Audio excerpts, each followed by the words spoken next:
To get from one place to the next as quickly as possible is why humans have consistently been inventing things that serve that purpose. The automobile is the most popular form of transit, but it has its deficits. You're unable to carry a car, and it costs a lot of money to fill up the tank. You also leave a larger carbon footprint than if you were to use an alternative like what we'll be looking at today. It is the Boosted Mini S electric cruiser board. The Boosted Mini S is a 30-inch electric cruiser board weighing 15 pounds with 80mm wheels that has an advertised top speed of 18 miles per hour. The grip tape is coarse and will hold onto your shoes well. The deck shape is concave, which allows for easier directional shifts, and the tail on the end opens up many avenues of maneuverability. The weight of the board is probably the biggest downside to it. It's difficult to find an acceptable way to carry the board, aside from a mall grab, which is typically frowned upon by skaters for some reason. Also, when mall grabbing, the grip tape will slide against your pants and tear them up, so the best way I've found to carry the board is actually to reverse mall grab, kind of like this. It still beats trying to carry a longboard because the shorter length allows for it to hang by your side.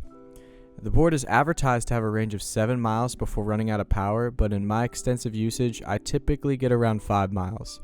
It takes about an hour and 20 minutes to charge, and the charger's a bit bulky, but it can easily fit into a bag.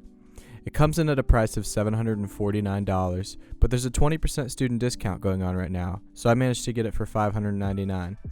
There's a model with double the battery life called the Mini X that costs $1,000, but the battery's too large to take on an airplane. So if you intend to travel, the Mini S is really the way to go. It's perfect for a college campus or to get around a densely populated area. The controller is a delight to use. The only issue I have had with it is that the strap broke off, but I'm still able to put it on a lanyard. And I attached that to the belt loop on my pants. It works surprisingly well. To accelerate, you need to hold the safety trigger in and slide up on the thumb wheel. To reverse or brake, you hold the safety trigger in and slowly pull back on the thumb wheel. It's really simple and intuitive to use. I've handed it to many people and everybody picks it up very quickly. There are 3 speed modes available on the board: beginner, medium, and expert. To change between modes, you press the button on the controller 3 times, and the beeps indicate which mode you're in. 1 for beginner, 3 for expert. You can also press the button on the controller once to see your board's power level. Riding an electric skateboard is better for the environment, will save you money on gasoline, and honestly, it just looks rad. Since you won't have to take a foot off the board to push, you can balance far easier on the board, and new riders will pick it up much faster than a traditional skateboard. If the price is too high, then a standard board is an excellent option as well, but if you have the funds, I highly recommend the Boosted board. I've been riding it non-stop for the past month, and I almost put 100 miles on it already. It's not a toy.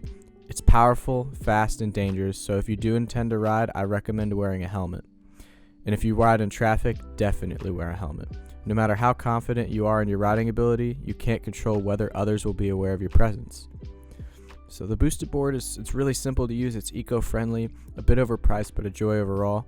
If you're just starting college, now's the perfect time to pick one up. There's a 20% student discount, and you can save some precious time with this futuristic solution.